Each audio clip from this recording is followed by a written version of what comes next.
할렐루야. 반갑습니다. 수산교회 이종남 목사입니다.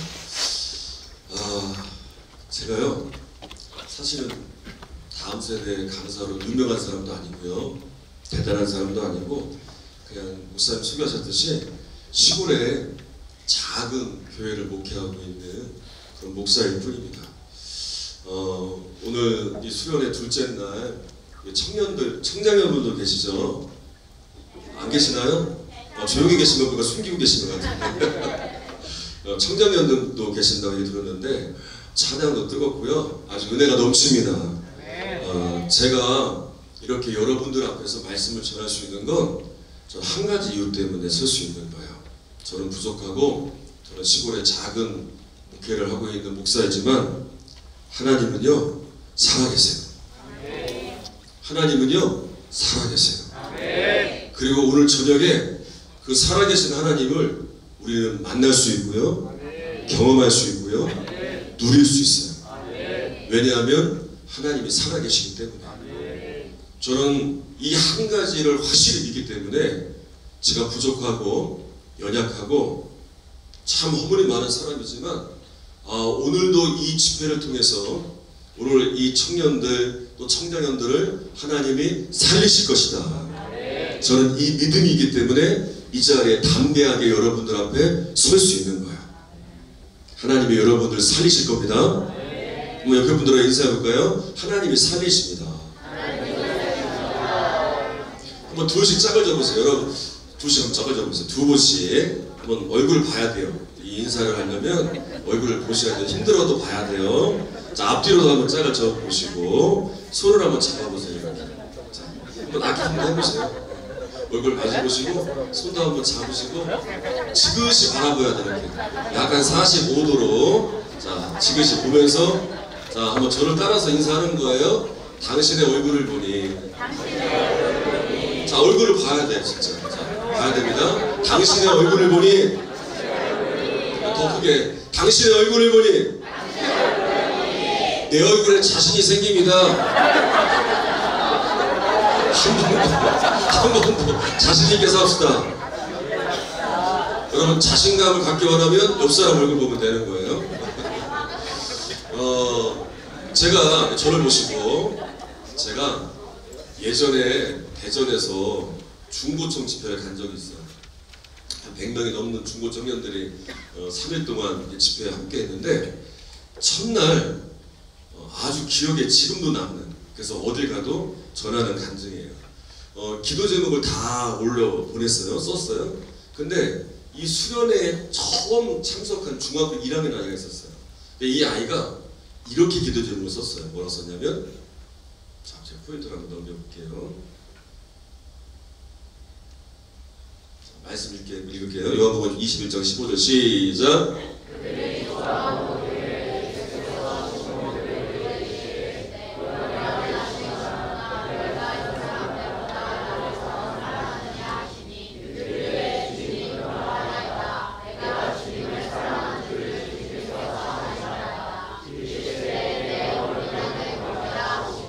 아멘. 오늘 나눌 말씀이고요.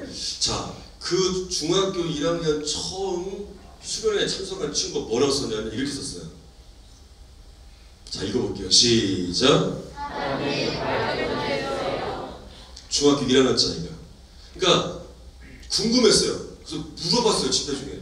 이게 뭐니? 물어봤더니 자기는 어렸을 때부터 모태신앙으로 부모님을 따라서 신앙생활을 했는데 하나님 말을 들어본 적이 없다는 거예요. 진짜 순수한 거죠. 하나님 말 좀 듣고 싶은 거야. 그래서 목사님이 기도 제목 쓰세요 해서 진짜 나는 하나님 말을 듣고 싶다. 그래서 진짜 자기는 그게 기도 제목으로 써서 낸 거예요. 하나님 말 좀 해주세요 라고 써서 냈어요. 그 다음날에 됐어요. 제가 궁금한 거예요. 이 친구가 뭐라고 썼는지. 아까 봤죠? 뭐라고 썼어요? 사랑이라고 썼어요. 그래서 또 물어봤어요. 야, 이게 뭐냐? 물어보니까 어젯밤에 하나님이 말해주셨다는 거예요. 사랑한다. 여러분, 이 친구는요 하나님으로부터 자신의 기도 제목을 응답받은 거예요. 아, 하나님이 나를 사랑하시는구나 라는 것이 믿어지는 그런 경험을 그 기도 제목을 내어놓은 첫날 밤에 경험을 한 거예요. 여러분, 사람이 언제 가장 행복한지 아세요? 언제 가장 행복하세요? 언제? 뭐 할 때 가장 행복하세요? 여러분, 우리 앞에 우리 청년은 뭐 할 때 가장 행복하세요? 같이 대화할 때, 같이 주님의 은혜에 대한 대화 나눌 때, 대화할 때 행복하고, 아무튼 여러분들이 행복한 일이 있을 겁니다. 그런데 제가 인생을 많이 살진 않았지만 그래서 조금 이제 목회를 하다 보니까 연구를 해봤어요. 언제 행복할까 보니까 아, 사람들이 이럴 때 행복한 것 같아요. 그래서 SNS도 많이 하는 것 같고 보니까 내가 사랑받고 있다는 걸 느낄 때 행복해 하더라고요, 사람들이. 그 누군가가 나한테 관심을 갖고 누군가가 아, 너 사랑해, 나 너 관심이 있어 라고 표현해 줄 때 그때 행복함을 느끼더라고요. 그런데 이런 사랑에 대한 표현이 없다든지 누군가로부터 내가 사랑받지 못한다라고 어떤 사랑의 표현이 없다면 좌절이 찾아오고요, 낙심이 찾아오더라고요. 근데 하나님을 믿는 우리들도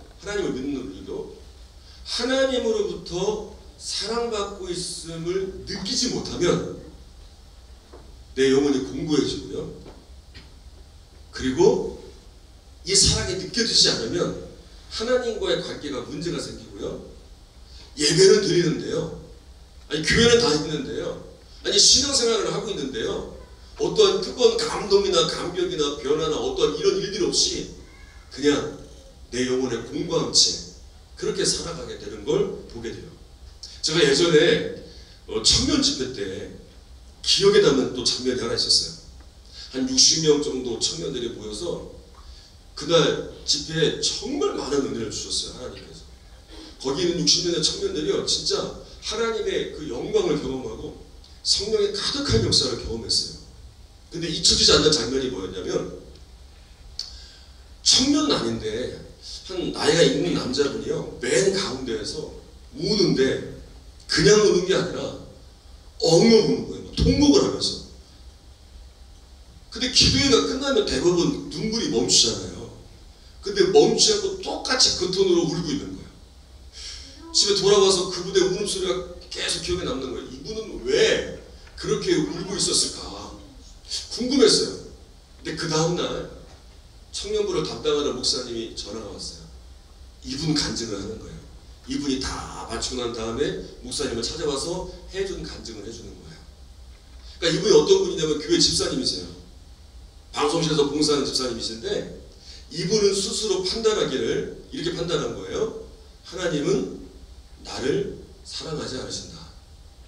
하나님은 나와 함께 하지 않으신다. 왜 이렇게 판단해 버렸냐면, 예배 안에 예배를 드리는데 어떤 은혜도 없고, 아니 다른 분들을 보면 뭔가 뜨거운 열정을 가지고 주님을 따르는 것 같고, 뭔가 삶의 열매도 있는 것 같고, 변화도 있고, 뭔가 하나님의 은혜와 복을 누리는 것 같은데 나는 그거와 먼 거예요. 겉으로는 누가 봐도 신앙생활 잘하는 것 같고 열심히 예배하고 봉사하니까 다 칭찬하지만 내 안에는 내가 사랑받지 못하고 있어. 하나님은 나를 사랑하지 않으셔. 하나님은 나와 함께하지 않으셔 라고 스스로 판단하며 절망하며 좌절하며 그렇게 신앙생활을 해온 거예요. 그리고 그날도 청년부 수련회 때 그런 영적 공고함과 좌절감을 가지고 봉사를 해야 되니까 와서 방송실에서 봉사하고 있었던 거예요. 근데 그날 그 60명 가운데 임하는 하나님의 강력한 은혜를 보면서 방송실에서 나와서 가운데 앉은 거예요. 그리고 뭐라고 기도했냐면, 하나님 나도 이 은혜를 주세요. 저도 이 은혜가 지금 필요합니다. 그렇게 기도하는데 하나님께서 뭐라고 얘기하셨냐면 정확하게 이렇게 얘기했다는 거예요. 하나님께서 나는 너와 항상 함께했고 너에 대한 사랑은 변함이 없다는 걸 분명히 알려주신 거예요. 그러니까 그때부터 주체할 수 없는 눈물이 막 터지기 시작한 거예요. 내가 잘못 생각했구나. 하나님은 나를 사랑하시는데 나와 늘 함께 하시는데 내가 그렇게 잘못 생각하고 판단해 버렸구나. 그래서 좌절에 빠지고 영적 침체에 빠졌구나. 그때부터 그렇게 눈물을 흘리며 기도했던 거예요. 여러분, 우리의 문제가 뭔지 아세요? 우리의 문제가 뭐냐면 하나님에게는 문제가 없어요. 하나님의 사랑은 변함이 없습니다. 이미 로마서 5장 8절에서 예수님의 십자가의 사랑을 통해 우리에 대한 사랑을 확정하였어요. 이 사랑은 변함이 없어요. 근데 변하는 건 우리예요. 근데 여러분 생각해 보세요.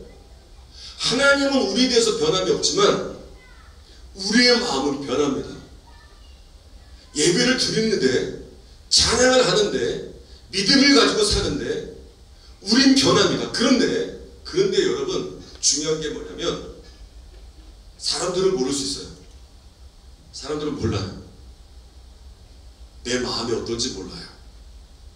그 집사님이, 누가 그 집사님이 그런 좌절을 겪으면서 하나님은 나를 사랑하지 않으셔? 나와 함께하지 않으셔? 그런 좌절 갖고 봉사할 줄 누가 알았어요? 누가 봐도 신앙생활 잘하고 있죠. 맨날 박수치고 열심히 한다고 했는데 자기 안에는 이 해결받지 못한 영적 공감이 있는 거예요. 근데 놀라운 게 뭔지 아세요? 사람들은 몰라요. 그런데 하나님은 아세요. 하나님은 아세요. 오늘 본문의 말씀을 보면 예수님께서 베드로를 찾아오십니다. 예수님께서 베드로를 찾아오셔서 하시고 싶은 말씀들이 얼마나 많았을까요? 자신을 배신한 베드로, 아니 부활하신 이후에 만났음에도, 눈으로 확인했음에도 다시 또 고기를 잡으러 간 베드로. 여러분, 우리 같으면요 가서 막 뭐라고 했을까요? 하고 싶은 얘기 막 했을 거예요. 막 화내고 승질내면서 네가 그럴 수 있냐고. 근데 예수님이 이런 말씀을 하세요. 이게 오늘 본문의 말씀인데 한번 읽어볼게요. 자, 시작.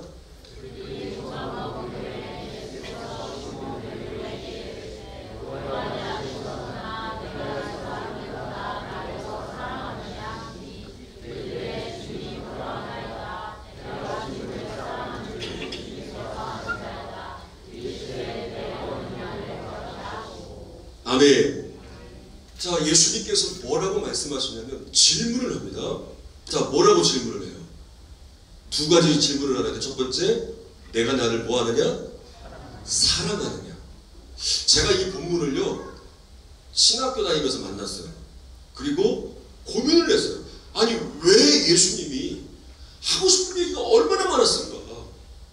아니, 뭐 혼낼 수도 있고, 아니면 뭐 벌을 줄 수도 있고, 경고할 수도 있고, 뭐 할 수 있는 게 많았을 텐데, 아니 왜 이런 질문을 했을까? 내가 나를 사랑하느냐? 그것도 한 번도 아니고 반복해서 내가 나를 사랑하느냐? 몇 번 물으셨어요? 3번이나 물으셨어요.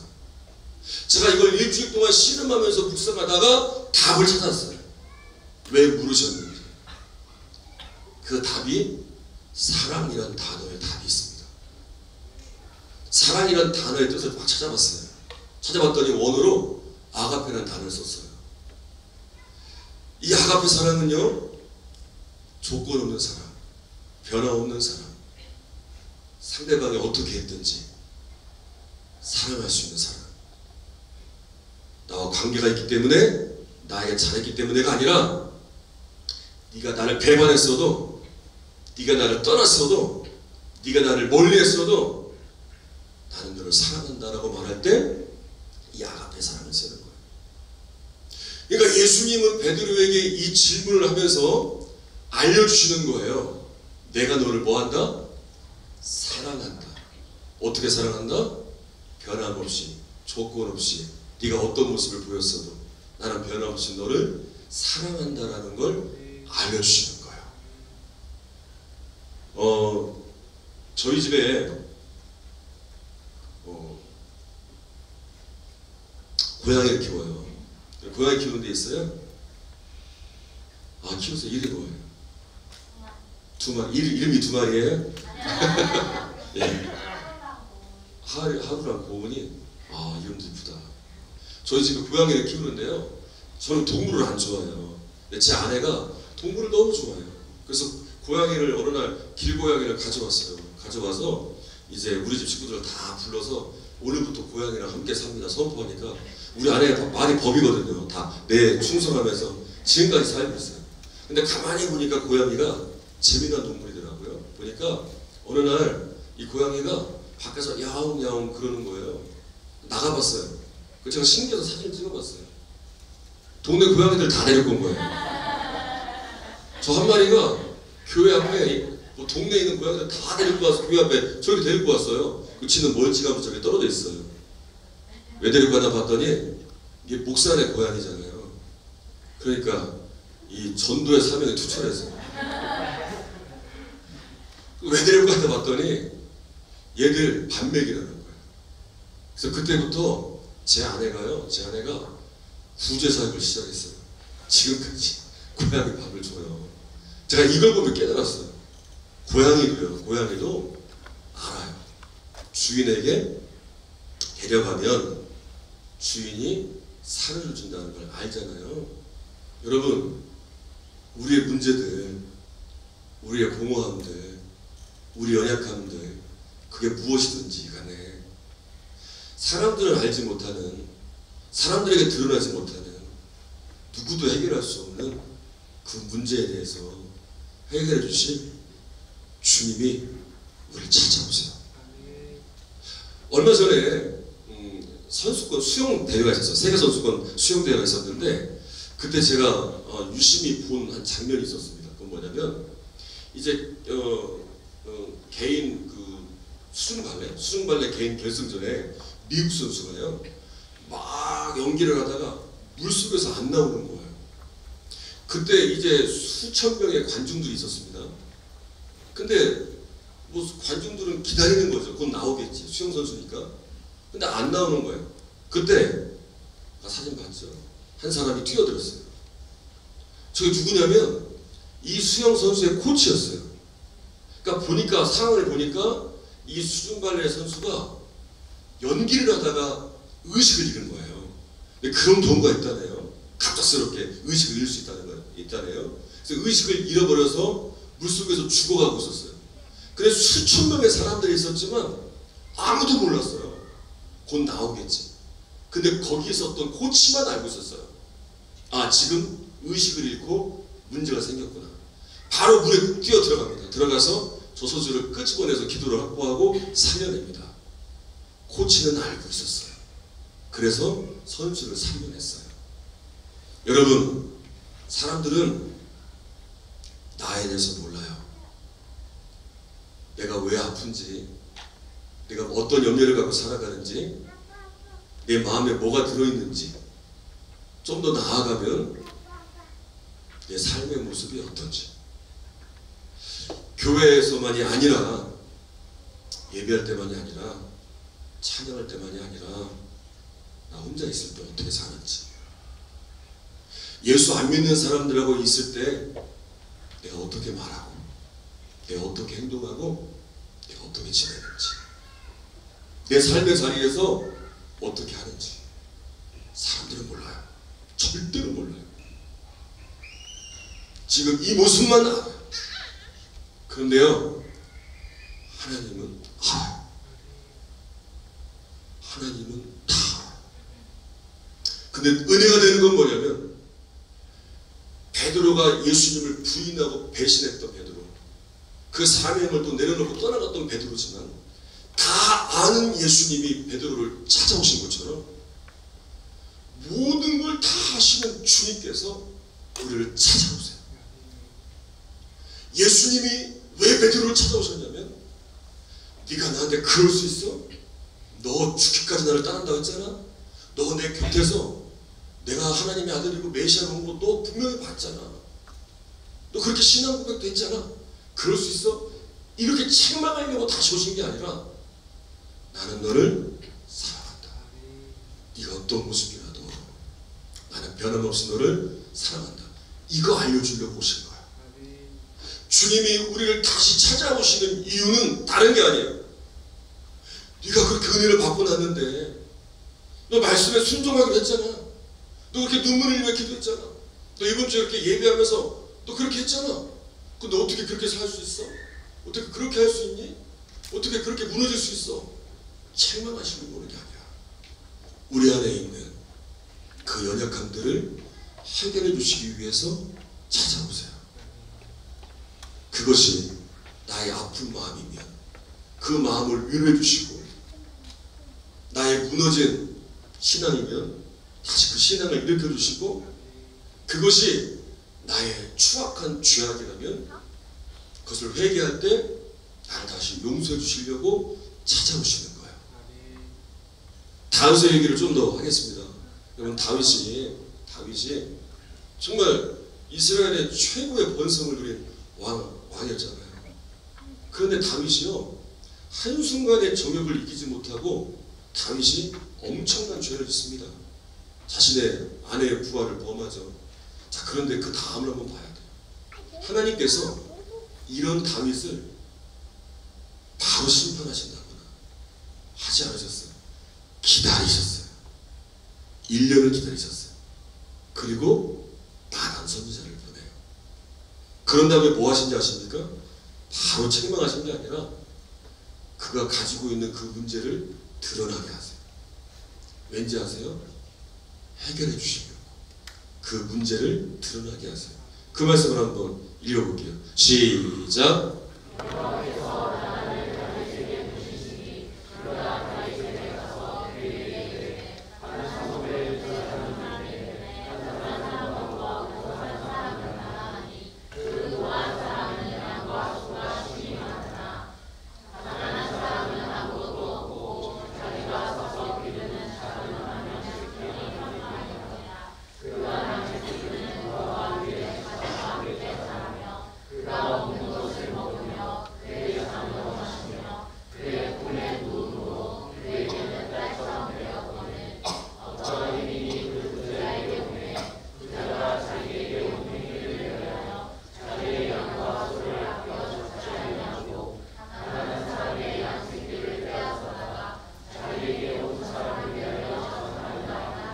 아멘. 자, 지금 나단 선지자가 비유를 통해서 말합니다. 부자에게는 많은 양과 염소가 있어요. 근데 가난한 사람은 아명새끼 하나밖에 없어요. 그런데 부자가 자기의 많은 짐승으로 손님을 대접한 게 아니라 하나밖에 없는 전부인 가난한 사람 것을 빼앗아서 대접을 한 거예요. 이런 이야기를 하니까 다윗이 뭐라고 얘기하십니까? 이렇게 얘기해요. 시작. 다윗이 그 사람으로 뭐하며 나를 이르되 여호와의 살아계심을 두고 맹세하노니 이 일을 행한 그 사람은 마땅히 죽을지라. 어떻게 이런 사람이 있냐? 이런 사람은 살려둬서는 안 된다. 자, 그때 나단이 이렇게 얘기합니다. 뭐라고 하냐면 이렇게 얘기해요. 시작. 나단이 다윗에게 이르되 당신이 그 사람이라 이스라엘의 하나님 여호와께서 이와 같이 이르시기를 내가 너를 이스라엘 왕으로 기름 붓기 위하여 너를 사울의 손에서 구원하고. 자, 다윗이 말한 죽어야 될 사람이 누구예요? 너예요. 너. 당신이라는 거예요. 아니, 당신은 뭐가 아쉬워서 하나님의 은혜를 입어서 하나님께서 사울의 손에서 건져주시고 왕으로 세우셨는데 뭐가 아쉬워서 그런 일을 저지르게 되었느냐. 자, 다윗의 숨겨왔던 감춰졌던 그 죄가, 그 연약함이 하나님 앞에 드러나는 순간입니다. 자, 하나님은 기다리셨습니다. 다윗 스스로 회개하기를 기다리셨습니다. 그러나 회개하지 않고 드러내지 않자 하나님은 드러나게 하셨습니다. 드러날 때 그게 축복이에요. 내 안에 있는 연약함이 드러나는 순간 그것이 해결받을 기회가 생기게 된 거예요.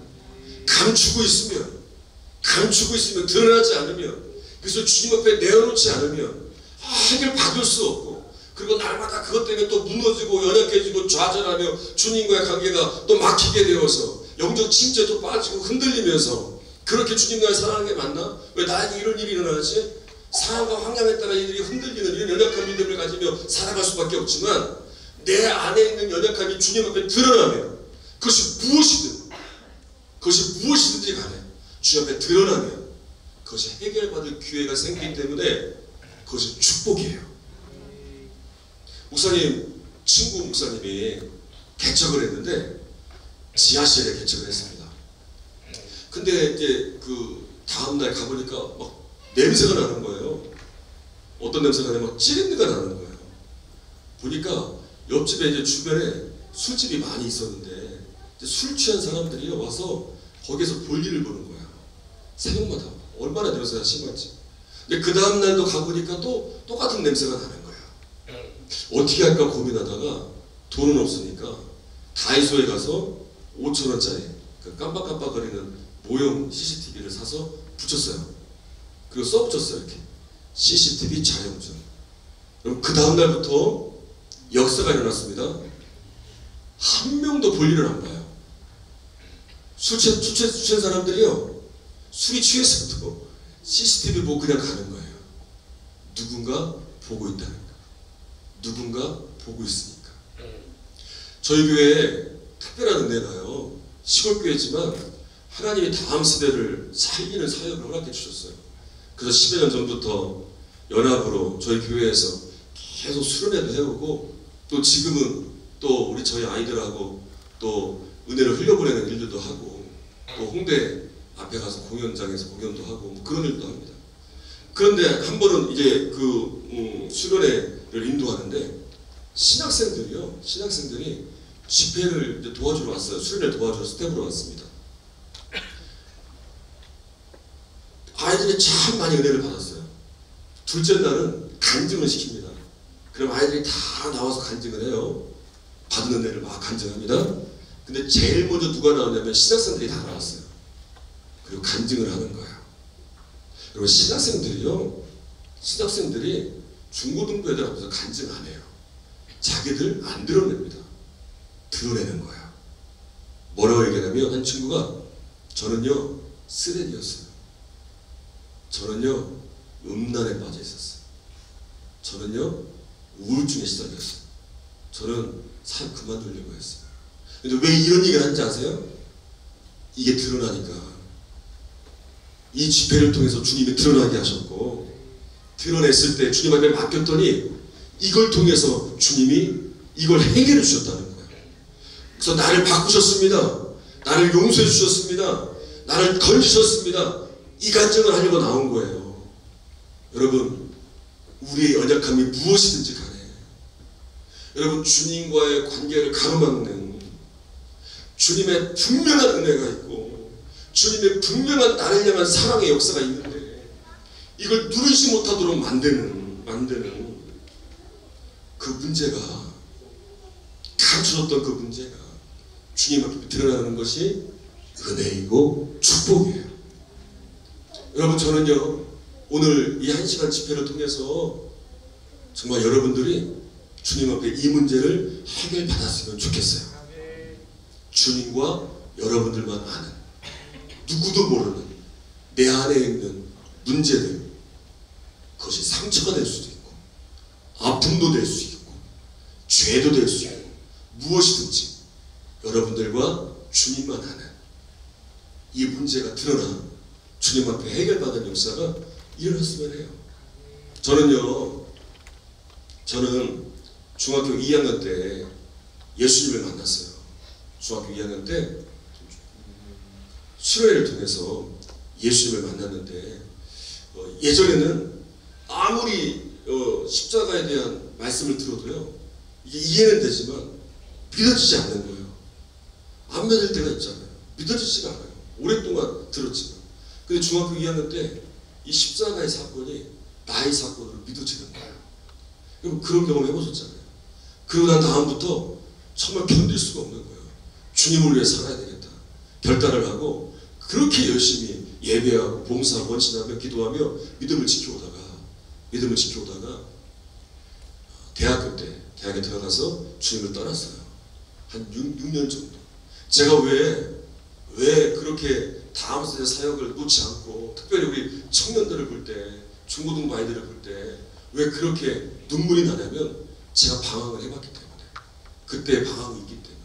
여러분들은 방황하지 말려. 여러분들은 끝까지 주님 따라야 된다고.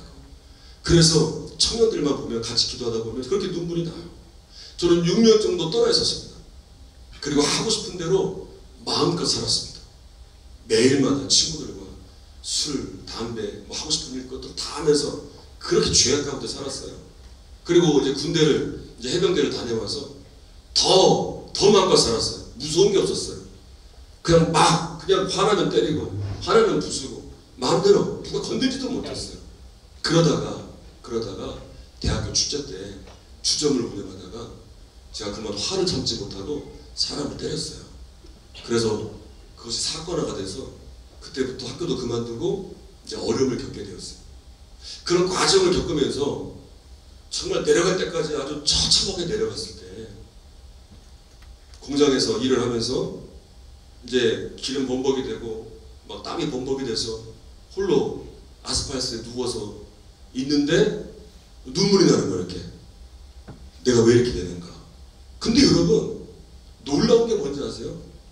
그 순간에 뭐가 생각이 났냐면 중학교 2학년 때 만났던 십자가의 그 사람, 그때 강렬했던 사람이 딱 생각이 났어요. 여러분들이 정말 힘들 때 있잖아요. 어려울 때 있잖아요. 여러분 그럴 때 예전에 은혜 받았던 것들이 생각이 나고 또 목사님이 주셨던 설교 말씀이 생각나고, 여러분 이게 놀라운 은혜예요. 여러분은 살리시려고 그렇게 주님이 은혜 주시려고 그런 것들을 생각나게 하시는 거예요.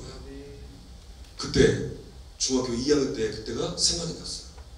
그리고 6년 만에 처음으로 기도를 했어요.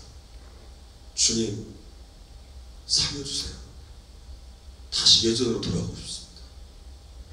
참 감사하게도 그 뒤로 이제 아내도 만나게 되고 또 그런 과정이 잘 해결되면서 그렇게 이제 목회자의 길을 가게 되었는데 처음 이제 그렇게 돌아와서 처음 예배 나왔는데, 여러분 처음 예배 나와서 6년 만에 나와서 고개를 들 수가 없었어요. 얼마나 부끄러운지. 기둥 뒤에서 예배를 드리는데 목사님의 입술을 통해 주님이 뭐라고 말씀하셨냐면 이렇게 말씀하셨어요. 수고하고 무거운 짐진 다들아 다 내게로 오라 내가 너희를 쉬게 하리라. 주님은요 책망하지 않으셨어요. 너 중학교 2학년 때 경험시켜줬잖아. 너 그때 만났잖아. 너 잘한다고 했잖아. 네가 나한테 그럴 수 있어? 그러지 않으셨어요. 얼마나 고생했니? 아파했니? 내 안에서 쉼을 누려. 그때 얼마나 많이 운지 몰라요. 누가복음 15장에 보면 탕자의 비유가 나오죠. 그때 둘째 아들이요 아버지의 재산을 가지고 가서 다 탕진해 버리잖아요. 그리고 돌아옵니다. 거지가 돼서 돌아오죠. 그때 아버지가 어떻게 하는지 아십니까? 아버지가 막 뛰어나가요. 아들을 끌어안아 입을 맞춰 잔치를 열어요. 왠지 아세요? 아버지는 아들이 떠났을 때 아들이 가져간 재산을 생각한 게 아니에요. 그것만 생각했다면 아들 보고 바로 물어봤겠죠. 너 어떻게 했어? 너 그걸 다 탕진할 수 있어? 내가 그럴 줄 알았어. 그랬겠죠. 아버지는 뭐만 생각하지 아십니까? 떠난 아들만 생각했어요. 그래서 아들이 돌아왔을 때 그 아들을 부둥켜 안고 잔치를 기뻐하는 거예요. 주님은 우리만 생각하세요. 주님은 여러분들만 생각하세요. 그리고 여러분들의 삶 가운데 주님이 주인 되셔서 여러분들을 이끌어 가기를 원하세요. 이게 놀라운 아가페의 사랑이에요. 이제 저희 간증을 하고 말씀을 좀 마무리해가면서 기도하는 시간을 가지려고 할 텐데, 제가 가는 곳곳마다 전하는 간증입니다. 저희 가정에 하나님이 우리 가정을 살리신 간증이고요. 이 간증을 통해서 하나님의 살아계심을 전하고 있습니다. 8년 전 일인데요. 8년 전 일인데 저희 교회에 부흥회를 앞두고 있었습니다. 부흥회를 앞두고 있었는데 저희 교회 아이들이 이제 찬양 인도를 하고 준비를 하고 연습을 한 다음에 이제 권사님 댁에 가서 간식을 먹었어요. 먹고 올 때가 됐는데 안 오는 거예요. 올 시간이 됐는데 안 온다. 연락이 왔어요. 목사님 빨리 와보세요. 차를 타고 가는데 아이들이 타고 갔던 차가 낭떠러지에 굴러 떨어져 있는 거야. 그 차에 5명이 타고 있었습니다. 감사하게도 4명의 아이들이 멀쩡하게 서 있었어요. 그래서 야, 안 다쳤니? 한 명 한 명 살펴보니까 안 다쳤더라고요. 야, 다행이다. 감사하다. 감사하다. 그런데 한 명이 안 보이는 거야. 한 명이. 누구냐면 저희 중학교 2학년 딸이 안 보여. 찾아보니까 그 굴러 떨어진 차 옆에 엎어져 있더라고요. 그래서 막 부랴부랴 내려가서 제 딸한테 막 소원아 괜찮아 막 깨우고 그러니까 제 딸이 그러는 거예요. 아빠, 나 너무 아파. 나 움직일 수가 없어. 마침 구급차가 도착을 했어요. 구급차에 실려서 태워서 보내서 이제 충주 건대병원에 갔는데 여기서 안 된다는 거예요. 할 수 없다는 거예요. 빨리 큰 병원으로 가야 되는데 서울로 갈 시간이 안 되니까 원주 세브란스 병원으로 가야 된다. 저는요, 부모님도 계시지만 저는 한 번도 딸아이하고 이 땅에, 물론 천국에서는 만날 거지만 이 땅에서 이별한다? 한 번도 생각해 본 적이 없어요. 다 그러시겠지만 얼마나 소중한 딸이에요. 이 딸하고 헤어진다? 생각해 본 적이 없어요. 근데 그 순간이 온 거예요. 헤어질 수도 있구나. 아내한테 정신 차리라고, 여보 당신 구급차 타고 데려가면서 정신 있고 의식 있을 때 계속 천국 얘기해줘. 예수님 얘기해주고 천국의 소망 심어줘. 마지막이야. 마지막일 수 있어. 계속 얘기해야 돼. 정신 차리라고. 그렇게 태워보내고 그 차를 따라가는 거예요. 충주에서 원주까지. 혼자 차를 타고 가면서 하나님을 향해서 그때 기억이 지금도 생생해요. 하나님, 이건 아니잖아요. 이건 아니잖아요. 우리가 시골에 와서 아이들 살려보려고 하고 시골교회 일으키려고 했는데 맨날 우리 아이들은 제대로 먹지도 못하고 제대로 자지도 못해도 맨날 교회에 아이들 데려다가 저희 사택에는 항상 애들이 많았거든요. 저희들이 키운 애들도 있거든요. 그러니까 저희 아들은 항상 아이들하고 같이 지내겠어요. 그렇게 살아왔는데 하나님, 우리 아이들 이렇게 고생했는데 하나님, 이건 아니잖아. 하나님, 제발 살려주세요. 그렇게 하나님을 향한 절규하면서 그 차를 따라가게 되었어요. 가서 보니까 상태가 심각하더라고요. 아마 차가 굴러 떨어지면서 차가 이 아이를 밟았던지 쳤던지 해서 골반뼈가요 튼튼해요. 근데 골반뼈가 군데군데 다 골절이 돼서 이 부러진 골반이 장을 다 찢어버렸어요. 그래서 장에서 불순물이 다 나오고 있고 장기도 다 다치고, 그리고 너무 많은 피를 흘린 거예요. 수술을 해봐야 된다는 거예요. 그렇게 수술실에 들어가게 되었습니다. 이 이야기가 중요해요. 그렇게 저하고 아내하고 수술실 앞에서 그냥 울고만 있었는데 그날부터 부흥회잖아요. 첫날은 제가 하기로 했고 다음날은 강사님이 오시고 했는데 저희 장로님이 그러시는 거예요. 목사님, 부흥회 빨리 강사님 오시지 말라고 해야 되지 않겠어요? 그러시는 거예요. 그때 하나님께서 말씀이 생각나게 하셨어요. 그게 시편 57편이에요. 여러분들에게 주시는 말씀이요, 그냥 주시는 게 아니에요. 주일마다 여러분들 예배 때마다 주시는 말씀이 그냥 주시는 게 아니에요. 여러분 살리시려고 위급한 순간에 이 정말 무너질 수밖에 없는 처참한 상황 가운데 하나님이 일으키시려고 그 말씀을 주시는 거예요. 저에게는 시편 57편의 말씀을 떠오르게 하셨어요. 그리고 그 말씀을 붙들고 장로님, 우리 부흥회 합시다. 그리고 다 우리 교인분들하고 같이 부흥회 하나 내려가고, 이제 이 아이는 우리 이제 수술하고 하나님께서 고치실 것이니 맡기고 갑시다. 그리고 이제 부흥회를 하러 왔어요. 근데 그 부흥회가 우리 교회도 살리고 우리 아이도 살리고 또 얼마나 많은 목사님들, 사모님들, 성도님들이 우리 아이를 위해 기도해 주시는지 정말 많은 분들이 오셔서 위로해 주시고 기도해 주시고, 그리고 이 아이에게 놀라운 기적 같은 일들이 일어났어요. 그걸 영상으로 좀 만들어 놨거든요. 보고 계속 이어가도록 하겠습니다. 지신 그 십자가 모든 물과 피 나의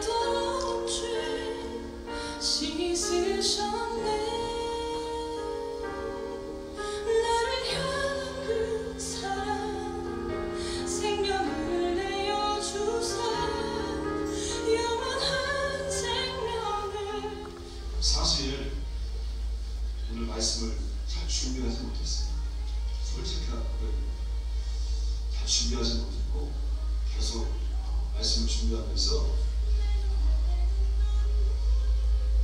잘 준비하지 못했어요. 그러면서 그런 마음을 가지고 나왔습니다. 제가 아무리 준비 잘해봤자 뭐하나 주님이 하시면 됩니다. 그걸 믿고 올라왔습니다.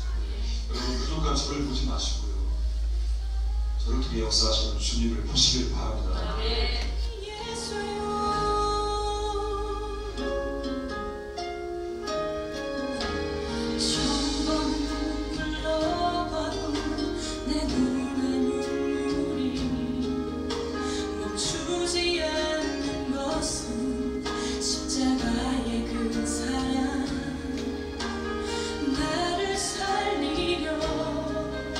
지신 그 십자가 모든 물과 피 나의 더러운 죄 씻으셨네. 나를 향한 그 사랑 생명을 내어주사 영원한 생명을 내게 주심을 감사해. 천번을 불러도 내 눈에는 눈물이 멈추지 않는 것은 십자가의 그 사랑.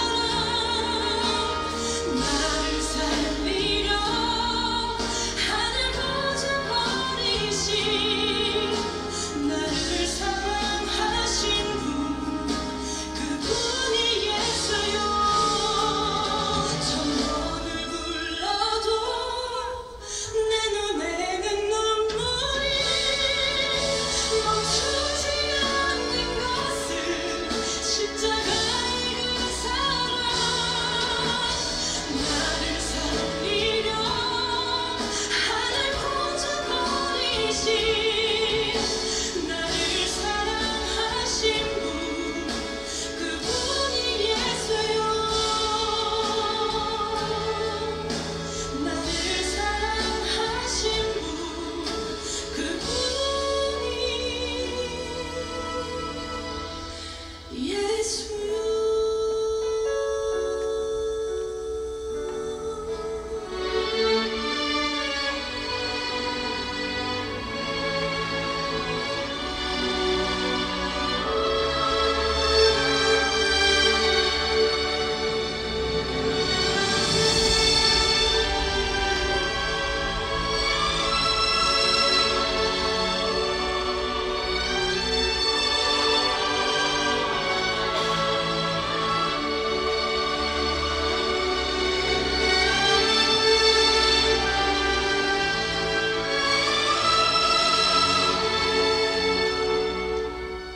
예, 여기까지만 보도록 하고요. 하나님께서 정말 병원에서는 걷지도 못한다고 했고, 그리고 소화도 못한다고 했고, 많이 안 된다는 얘기들을 많이 했습니다.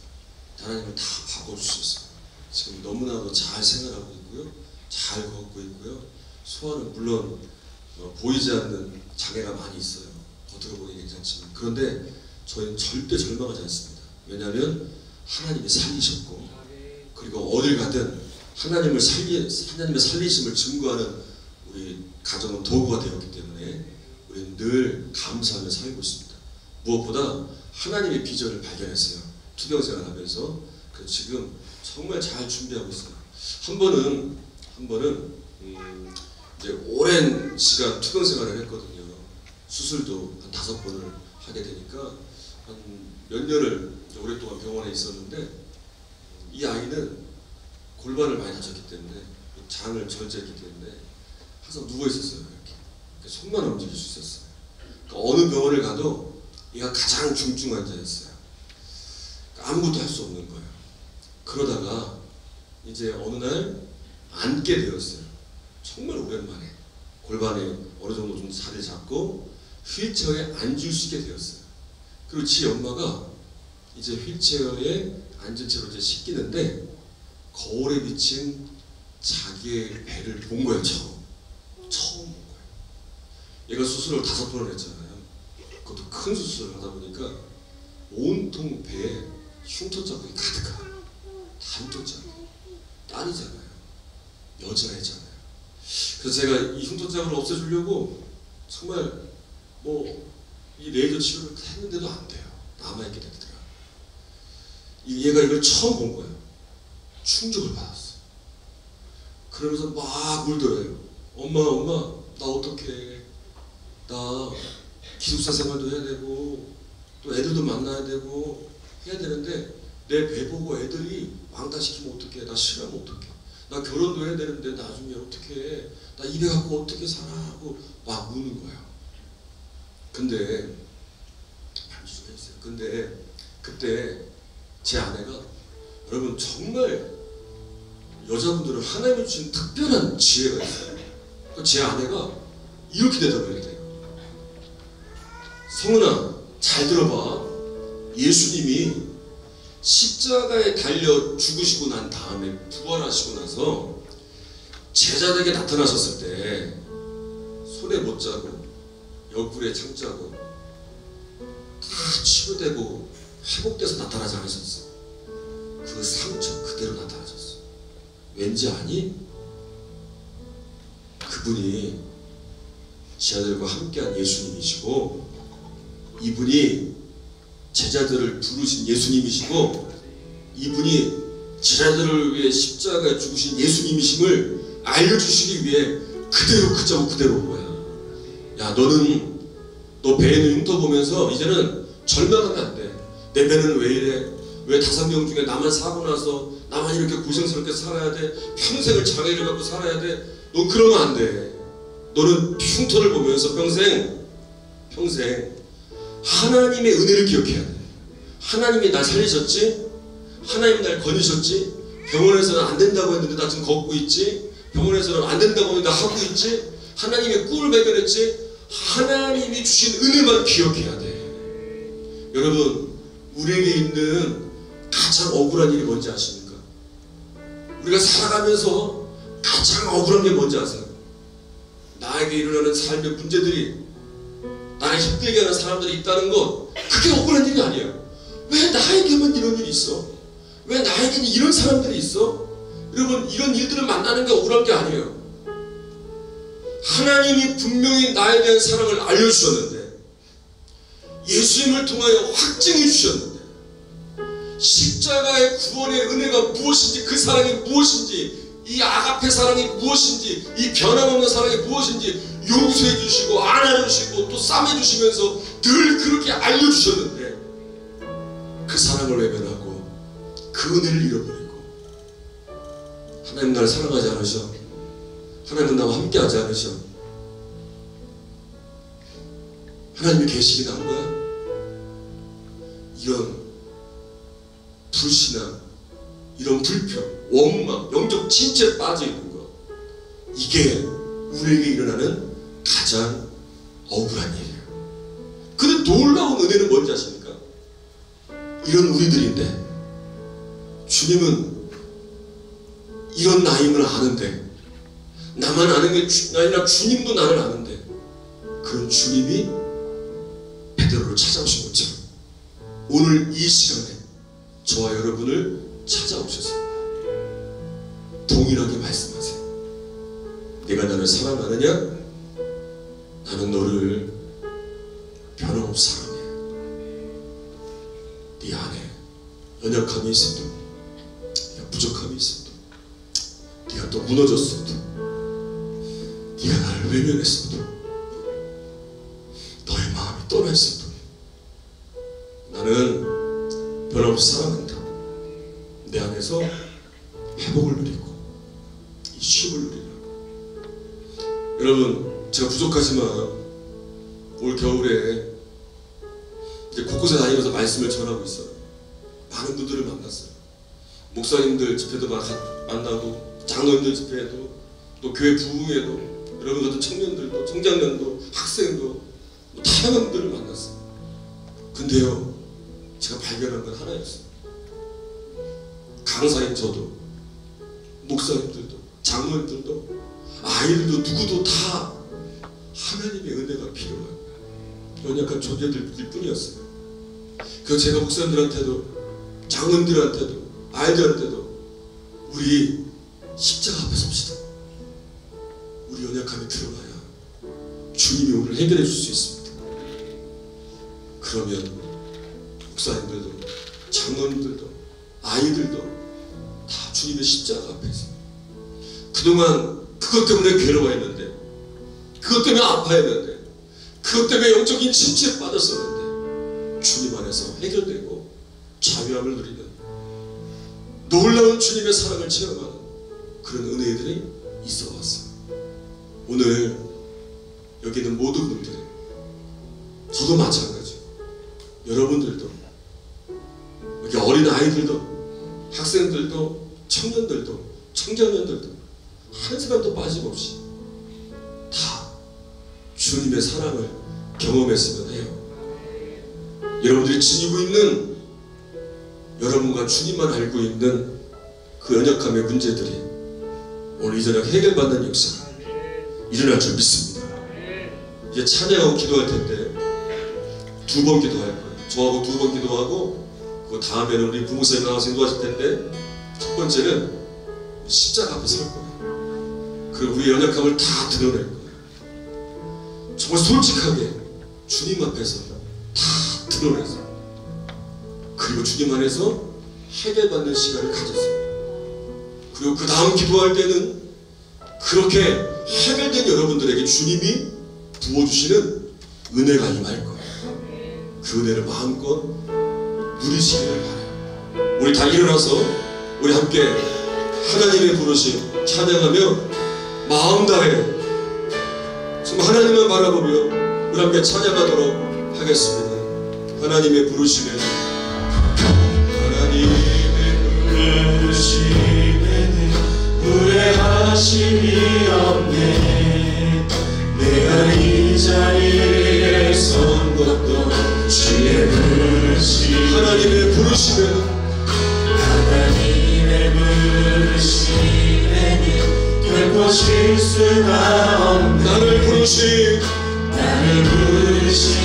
하나님의 신실하심을 믿네. 작은 나를 부르신, 작은 나를 부르신 뜻을 나는 알 수 없지만 오직 감사와 순종으로 주의 길을 가리. 때론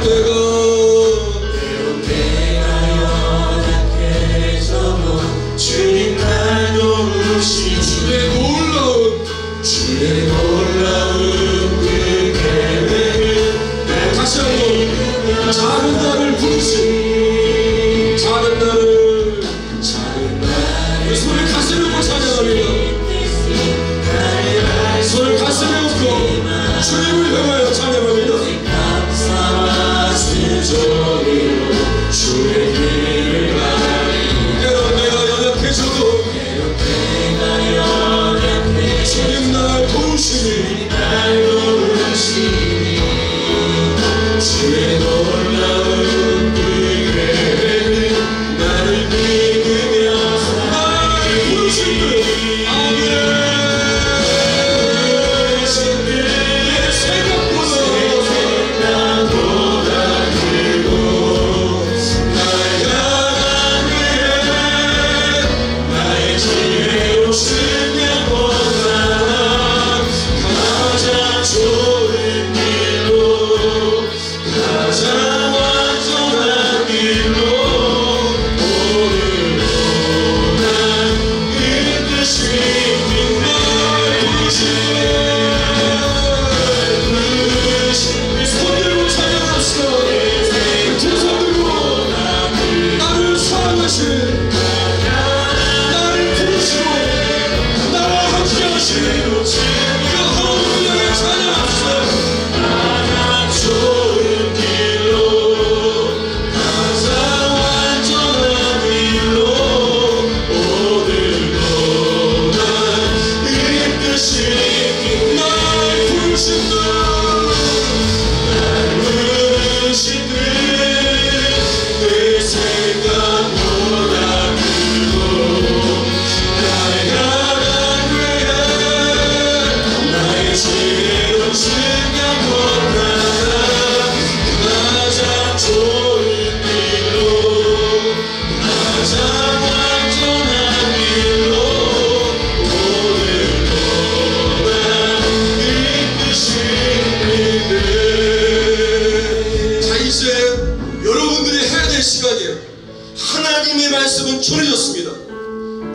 우리를 향하여 하나님은 말씀을 주셨어요. 해결할 수 있는 길을 열어주셨습니다. 이제 여러분들이 반응하는 거예요. 여러분들의 안에 있는 지금 드러나는 연약함들, 그것이 무엇이든지 하나님과 나와의 관계를 가로막았던, 겉으로는 안 그러졌겠지만 아무도 몰랐지만 나도 알고 하나님만 알고 있는 그 연약함의 문제들, 오늘 이 밤에 해결 받으시기를 바랍니다. 그것이 무엇이든지 간에 하나님 앞에 올려드리며, 하나님 이 연약함을 내어드립니다. 이 상처에서 나를 치유해 주시옵소서. 이 죄악에서 나를 건져 주시옵소서. 모든 걸 해결해 주시고 변함없이 찾아오시는, 아가페 사랑으로 찾아오시는, 우리를 붙드시는 그 하나님의 사랑을 누리시기를 바랍니다. 우리 주여 세 번 크게 부르짖고 우리 함께 통성으로